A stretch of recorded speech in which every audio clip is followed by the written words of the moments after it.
Hoan'ny orinasa tsiratsira sy fifandraisan-davitra Airtel kosa dia misy hatrany ny lalao samihafa ary misy moa natokana manokana ho an'ireo mpiara-miasa aminy dia ny lalao affaire des grands moa izany ary fantatra moa fa dia mpanjara 440 no nahazo indray nahazo loka tao anatin'izay lalao izay ary io tolakandro io no nitanterahana teny amin'ny 67 hektara ny fizarana an'izay loka izay. Mpaninjara vokatra Airtel miisa 440 no nahazo loka avy amin'ity orinasa ity tao anatin'ilay lalao affaire des grands.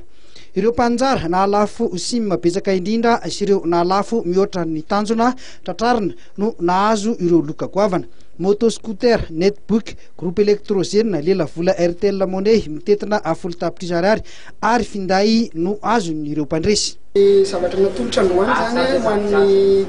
ho an'ireo partenaire Airtel rehetrarehetra izay miara-miasa aminay amin'ny fivarotana puce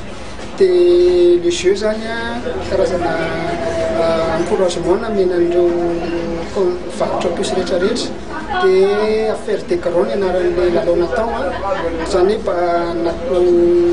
basena tamin'ny resaka fivarotana puce le izy dia izay nahazo objectif rehetrarehetra tonga dia mahazo le lot isan-karazany toy ny moto misy koa ny notebook misy koa ny téléphone isan-karazany dia ny vola Airtel Money sy ny crédit speed zany efa lasa efa natolotra teo aloha reny dia ohatran'izay ny fandehan'izy ka androany nanolorana n'le loka ho an'ireo partenaire rehetrarehetra izay antsoina hoe SS na Shopping Shop miara-miasa amin'ny Airtel amin'ny resaka fivarotana puce.